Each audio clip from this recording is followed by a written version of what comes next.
we have quite a day planned for you, and we want to get it off with a bang.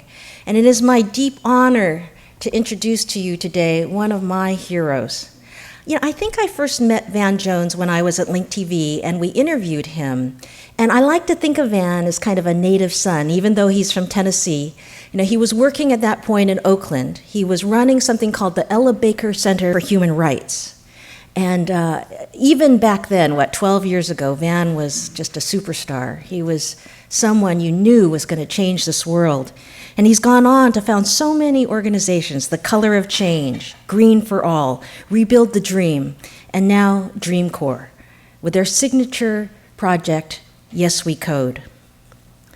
You know, unfortunately, I think most of you have seen Van most recently on CNN and other news organizations, where he is called on all too often these days to comment on the events of Ferguson, of Baltimore, of Charleston. We asked Van Jones what he wants, and Van says, "I want the tools, training, and tech that are concentrated in this Silicon Valley to be spread through every community in the US. I want technology to be in the hands of the people who need to solve tough problems. They can build a better world for all of us." Please welcome Van Jones.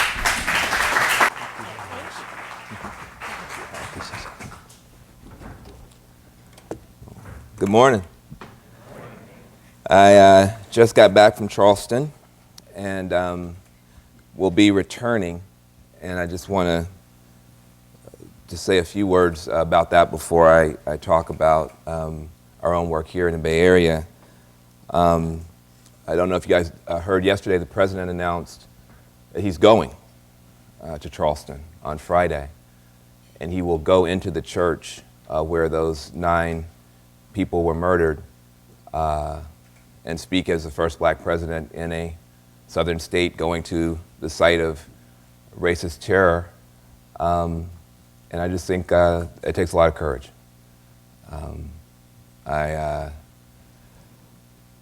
was challenged myself when I got there, and I hope that we all are, by the forgiveness. There are 2 stories at war in the country, and 2 stories that came head to head in the same building within days of each other. One story is a story about racial hatred. As uncomfortable it is for us to talk about it, unfortunately the terrorist was not uncomfortable talking about it. It was very clear that he did what he did because of racial hatred. And he did what he did because he wanted to start, in his own words, a racial civil war. And his acts and his words had an impact. The remarkable thing that I saw when I got there was a different message that also was set off in the same building of those churchgoers who said, "We forgive you, and we love you, and we want to be a better community after this." CNN showed the service on Sunday from beginning to end, and you saw in the pews a lot of African Americans crying, some singing. What we didn't show enough of was outside the church, where about 1,000 white people from Charleston stood outside in the heat for 5 hours, holding hands, themselves crying, and themselves making a commitment to reconciliation. What we didn't show enough was when those 2 rivers met at the end of the service, and the people hugging each other and holding each other. 2 different stories, 2 different narratives, both about race. One about racial hatred, blame, and exclusion. One about racial reconciliation and inclusion. And the question we have to ask is, which of these narratives is going to win out? Especially when up until very recently, even some of the best voices in the country, frankly, even including President Obama, have been very reluctant to talk about race at all, for fear that talking about it makes it worse. and for fear that talking about it means you're going to be accused of playing the race card.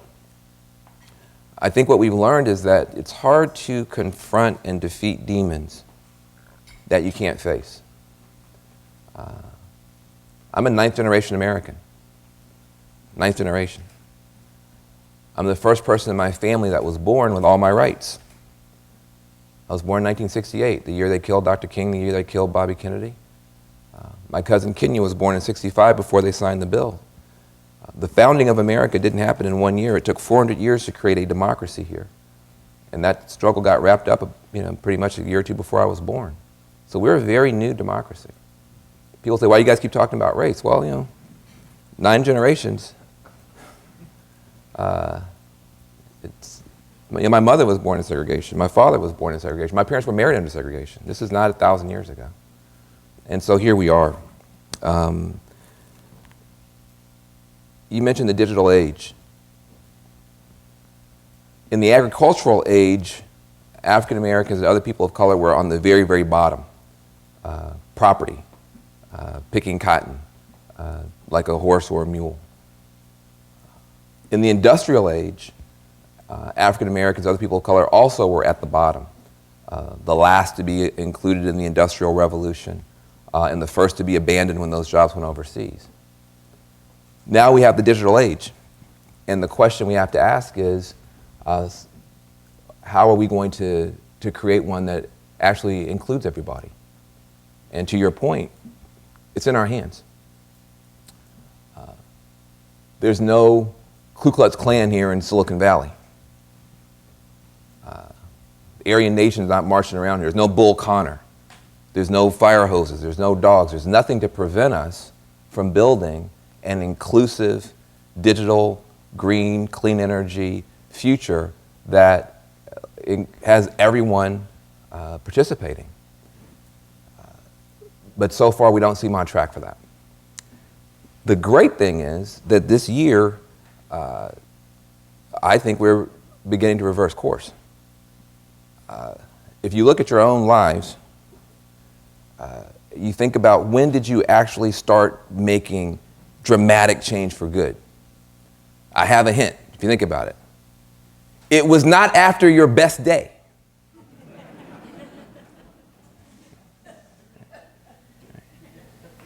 It was not after you had a really great Saturday afternoon where everything was going swimmingly that you then said, hey, I know, I'm going to make a bunch of changes around here. It was after you had a terrible day.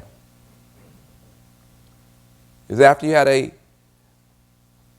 terrible breakdown that you then had a breakthrough. It was after you lost that job. It was after you lost that relationship. It was after you lost that parent. It was after you got that diagnosis. It was after that breakdown that you then had a breakthrough. And that's the opportunity that we have. We are in the middle of a breakdown, in case you haven't noticed. Some of you are wise enough not to watch television. I unfortunately make my living on television, so I have to look at it. This is called a breakdown. The question is, what's the breakthrough? And I think the breakthrough is actually up to people like us. I had the opportunity to work in Washington, D.C. for a while. I get a chance to go back there and debate with my friend Newt Gingrich and other people on TV. And I mean that, actually, Newt and I actually are friends. I don't know if you guys have been keeping up with that coverage, but we actually have found, we don't agree on anything, except the need to close a bunch of prisons. But the future's not being written in Washington, D.C. The future's not being written in laws in Washington, D.C. The future's being written in code in Silicon Valley. This is where the future's being built. This is where the future's being created. The future is being created by people like the people in this room. So what can we do about it? I want to tell you guys, and I didn't spend much time talking about Charleston. It's hard to talk about anything else. I just want to talk about 3 numbers, and then I'll take my seat. 1 million, 70,000, and 1/5. These are the 3 numbers that give us the opportunity to turn this breakdown into a breakthrough. When the Trayvon Martin decision came down, I was at the home of a friend of mine named Prince. Oh, I love saying that. That is always my favorite part of this speech. Prince, most of you guys don't know, Prince is if you're young, he's a rock star. But he is an incredible philanthropist. But because he's Jehovah's Witness, he's not allowed to talk about his good works. But when we started doing that great work in Oakland, California, and we started helping young people put up those solar panels, and with Green for All, which is still moving forward, Prince saw us on television, and he became a big donor, if you go to Oakland right now and you see solar panels up in East Oakland, those are because of Prince's support. So we became friends during that period. And after I left the White House, I got a chance to spend a lot of time with him because I had a lot of time on my hands. So I was at his house when the Trayvon Martin decision came down, and we were all sad. And he said something that changed my life. He said, you know, Van, whenever you see a black kid wearing a hoodie, you say, there's a thug. You see a white kid wearing a hoodie, you say, maybe it's Mark Zuckerberg. Same hoodie. So what's the difference? I said, well, that's racism. He goes, yeah. But also, maybe we just haven't created enough black Mark Zuckerbergs. Why aren't you civil rights guys doing something about that? Now, that's the kind of thing you don't want to hear from your friend, but I decided to do something about it. So after Trayvon, Prince and I created a campaign initiative called Yes, We Code. And the idea was to try to figure out how we might be able to create more opportunities for more African American, Latino, and Native American Mark Zuckerbergs and Marissa Myers and Sheryl Sandbergs. How could you go about creating more opportunity for young women and men of color to participate? And we discovered these three numbers, and we're taking action on it. 1 million. 1 million, that is the number of people, of workers, that the tech industry is going to be short in 8 years. Silicon Valley, from Austin to Boston, Silicon Valley as a metaphor, Silicon Valley from Austin to Boston is going to be short 1 million tech workers in 8 years, 1 million. That's not 1 million women, 1 million Latinos, that's 1 million, period.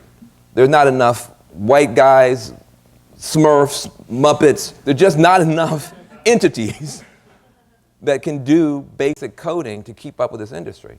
And even if you change the immigration laws tomorrow, you're not going to be able to bring in 1 million more people to do it. And MIT can't solve this problem. Stanford has not graduated 1 million people yet. They're not going to graduate 1 million tech people in 8 years. So there's a big opportunity there. Now, if we want the next round of tech to look differently, why don't we set a numerical goal, we said, of 10% of that million being young women and men of color. Young adults of color, women and men, African American, Latino, Native American, underrepresented Asians. That's 100,000. What would it take to get 100,000 young adults of color coding enough to be able to be hired in this next hiring crunch and then hiring boom? But you aren't going to have to, if you can get 100,000 trained, you can get them hired. 2, 70,000. 70,000 is the average entry level salary for an entry level coder. Whether or not that person went to college, whether or not that person went to high school, if the person can do the job, the entry level salary is 70,000. I will tell you this, having done no investigation, with no independent information whatsoever, just knowing people, nobody has ever told a single African American grandmother this fact.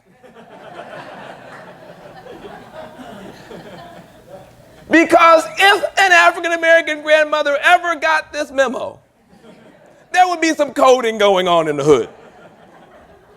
$70,000 that the cops can't take? This is serious money. That's twice as much as the high school teachers are making. Now, once that message gets out, you have something that's called culture change. Right now, we have, and we're all friends here. We all work on these issues. We can talk frankly. I got 1 million African-American kids this weekend, this past weekend, 1 million playing basketball. They're not getting paid to do it. Nobody had to go and recruit them to do it. There's no stipend for it. They're playing basketball. Why are they playing basketball? I'm not on TV. I'm here. Why? Some people think it's fun. That's great. Why are they playing basketball 8, 10 hours a weekend? Oh, somebody did this. Money. Somebody said they want to be Steph Curry. They want to be LeBron James. You see these African-American kids, they say, hey, well, maybe I can make a living doing that. 1 million.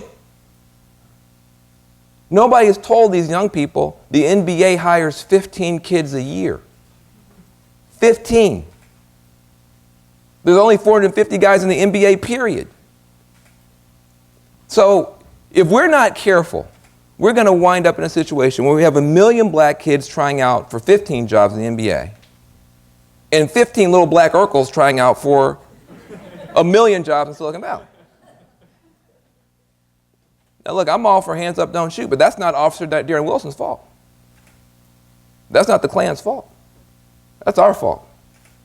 We haven't created a situation where African American, Latino, and other represented communities' parents are making sure that their kids are not putting maximum effort against minimum opportunity and minimum effort against maximum opportunity, but are doing the reverse. Let's put maximum effort against maximum opportunity. That's a culture shift, but it requires cooperation. Last number, 1/5. When I first started going around saying that we're going to launch this thing called Yes We Code, we're going to get all these young people coding, we're going to get them these great jobs, I met an African American who was high up in finance, high up in tech, and he called me off to one side. He heard my speech. Everybody gave me a big round of applause. He called me off to the side. He said, I want to talk to you, son. I said, good. I was very proud of myself because the speech went well. And he said, Van, you are full of crap. That was not what I was expecting. I said, why do you say that? He goes, Van, you're full of crap. I said, I'm hurt. Why are you saying this? He says, listen, I have hired 20,000 computer engineers over the course of my career, 20,000. He says, in order to do that, I've had to create a program to test, not for did you go to the right school, because not enough people go to the right school. Not to test, do you know how to do it, because not enough people know how to do it. Just to test aptitude. Do you have the right mental hardware, the right mental software, the wetware to be able to do this work? Do you have the pattern recognition, the persistence to even do it? And I'm going to tell you, whether I'm in Mumbai, whether I'm in Africa, wherever I am, I do this test, and the results are brutal. It says 4 out of 5 people can't even pass the aptitude test to do the stuff that you're talking about. You are full of crap. And I said, sir, that is the most inspiring thing I have heard in this entire time I've been working on the issue. He said, what? I said, that's the most inspiring thing I have ever heard. He said, why? I said, because you just told me that 1 in 5 of these kids out here in these neighborhoods can pass your goddamn test. 1 in 5. 1 in 5 of these kids out here that think they're going to be LeBron James, which is 1 in a billion, who think they're going to be Jay-Z, when the whole music industry is being eaten up by the technology guys. And I tell these kids all the time, don't show me your rap, show me your app. These kids think they're going to be Jay-Z and LeBron James, and that's 1 in a billion. You're telling me they got a 1 in 5 shot of getting on the Mark Zuckerberg track, the Marissa Mayer track? I said, that's the best news I've ever heard. I said, what you got to do is help me get as many kids as possible to take your goddamn test. He said, send me a proposal. said, "You're right." We've got to have a different mindset here, to have an asset-based approach to the communities that we talk about and don't talk to. There's genius going to waste 30 minutes from here in Silicon Valley. In Oakland, California, you've got the most diverse city in the country, half an hour from the least diverse industry on the rise. That is a crime.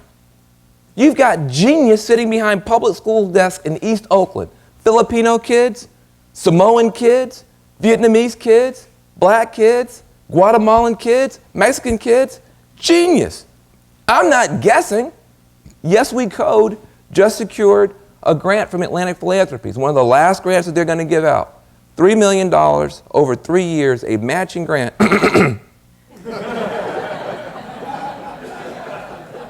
Oh, I'm sorry, I got $3 million over 3 years to connect Oakland to Silicon Valley, to build a talent pipeline.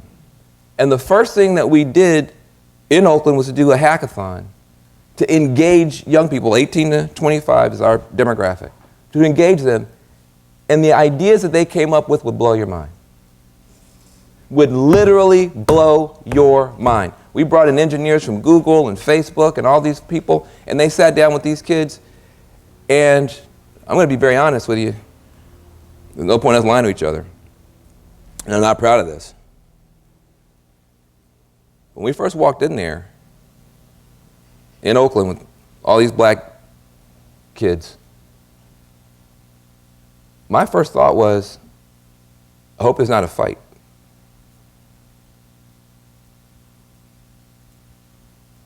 Now, George W. Bush calls that the soft bigotry of low expectations. The soft bigotry of low expectations. That was me. I feel so bad about it, I'm quoting George W. Bush up here. That's how bad I feel about myself. I see. But I want you to know something. Those kids were brilliant. They were just off the charts, unbelievably, embarrassingly brilliant. The folks from Facebook and Google and Dropbox and Salesforce, mouths were literally hanging open at how smart these kids were and the problems that they were identifying. One of the apps that they identified was they need an app to help them to be reminded of their court dates. Now, it's heartbreaking, but the reality is all kids do drugs and do all kinds of terrible stuff, but the kids in the suburbs, they do it in their dad's basement. African-American kids do drugs at the same rate as every other kid, but they get arrested 6 times more often, in prison 6 times more often. So they have a problem. Somebody gave me a piece of paper that says, be at this court, at this time, in this department, at 6:15 with this, and I'll lose a piece of paper. And by the time I get a new piece of paper, I'm in trouble. They said, can't there be an app for that? So they built it. It's a young girl in foster care. She said, Mr. Jones, the clothes that they give us in foster care, we don't have parents. All the clothes are hand-me-down clothes from charities. And we wear those clothes, they laugh at us. And they make fun of us. So, Mr. Jones, we do things you wouldn't want your daughter doing to get money for clothes so we don't get laughed at in school. She said, our solution is when people turn in their money, turn in their clothes, and they take a picture and put the picture of the clothes up on an app so that we can then pick our own clothes. Somebody said that could be a $500 million or $1 billion idea right there, because there's a global industry for secondhand clothes, and nobody's ever thought that up. These kids have billion-dollar solutions because they got billion-dollar problems. And if we can give them the tools and the training and the technology to begin to solve their own problems, I'm sure we'll have some better photo sharing apps. But we probably will also have a real breakthrough. Thank you very much.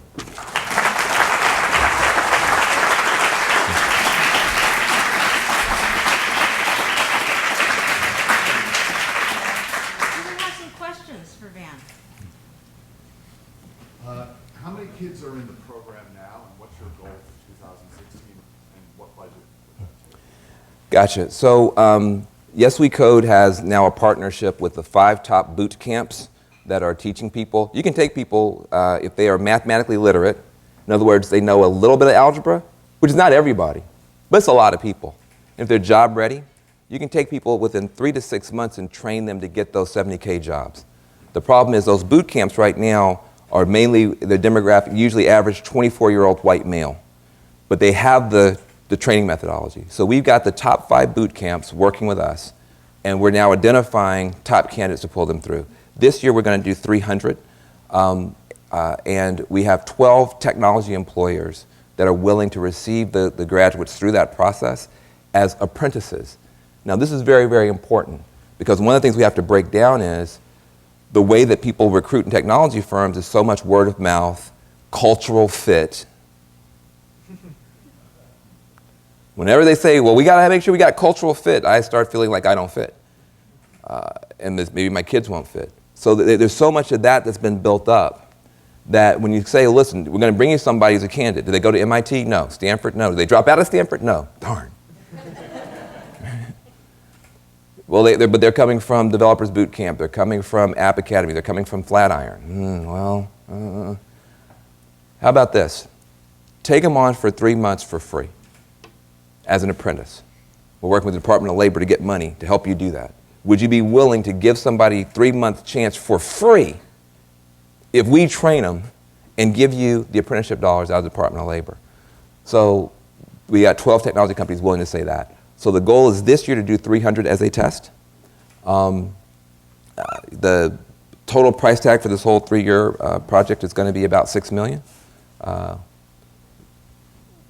We need help. But beyond that, the reason that we're doing it in Oakland is because we feel like if we can't get it right here in the Bay Area with this much goodwill and this much talent, it's going to be hard to get it right in Boston, Austin, Atlanta, other places. So the idea is to have a national pilot project here that works out all the little, but we had no idea all the little tiny things you got to unwind to get somebody all the way through that pipeline. And so, but the good thing is, because the training is 3 to 6 months, we expect success stories that we can put on Good Morning America in the second quarter. So then we're not just talking about it anymore. We can start saying, and then once you start seeing these amazing people who, maybe somebody used to work at Starbucks, or they used to work at Walmart, or they used to not have a job at all, and now they're making a serious contribution in a company you've heard of, then it becomes okay. We just have to break through to get a critical mass of success stories. So that's what Yes We Code's doing. Van, thank you very much for your inspiring us. This follows a little bit on the last couple comments you made. You said during your presentation that once we got these kids, African Americans and others, into the industry, that there would be cultural change. Mm-hmm. So I'm interested in what kinds of cultural change do you think we need to see in the tech industries? Well, let me just say 2 things about that. One is, this is both an economic question. I mean, we're wasting so much genius. I mean, again, we're not coming to Silicon Valley saying, geez, you should do this because it would make Dr. King happy.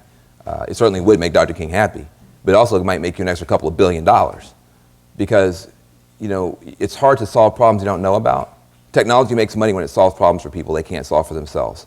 There's all these problems out here that you don't know about. There are problems on Native American reservations that you don't know about. But there's money there. Do you want some? So this isn't a, shame on you for being racist. It's like shame on all of us for being stupid and leaving out all this great opportunity. So that's the first thing is you got to make the case to people that they see it's not charity, it's not guilt. This is if greed is good. Please be more greedy and get more people making more money with you by tapping some of these markets and some of these. But then there's some internal stuff that I think is going to be tougher, and I'm really interested in hearing from Craig and other people. It's hard to deal with this myth of meritocracy. People just kind of believe that somehow, just magically, without anybody strategizing against the problem, that they magically solve the problem of merit. It just happens to be that all the people who have any merit are already here. And just, I mean, it's like they don't solve any other problem that way. But this particular problem, they're very happy with sort of very sloppy logic models on it. But I mean, it's literally not possible to imagine that just spontaneously through, you know, social networks, you've been able to tap all the meritorious people. You should have a strategy for that, and they don't. So I do think that there may be something, if you scratch under that kind of merit myth, there may be some uglier stuff under there that we're going to have to be able to find good ways to talk about. That said, the brain science now is very helpful. The brain science actually lets us all off the hook a bit. Because what the brain science shows is that if you ask somebody, take typical 24-year-old white guy, and ask that person, do you think that white people are superior to other people because of their race? They will say no, and they can pass a lie detector test. They do not believe that. That wasn't true 100 years ago, wasn't true 50 years ago. But they absolutely, they do not believe that. They believe that people are equal in their conscious mind. The problem is 90% of your brain's not conscious.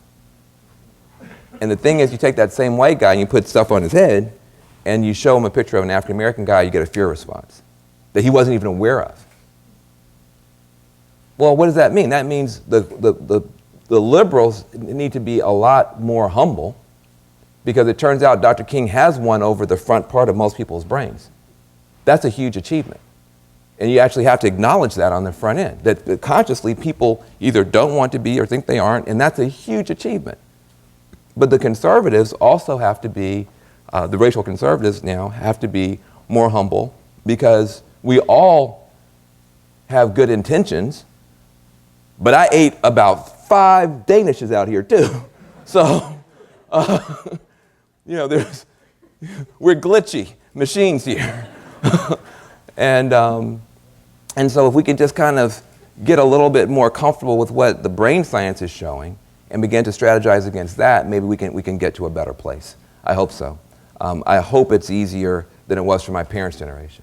But I don't think that it's going to be as easy as some people hope. Thank you very much.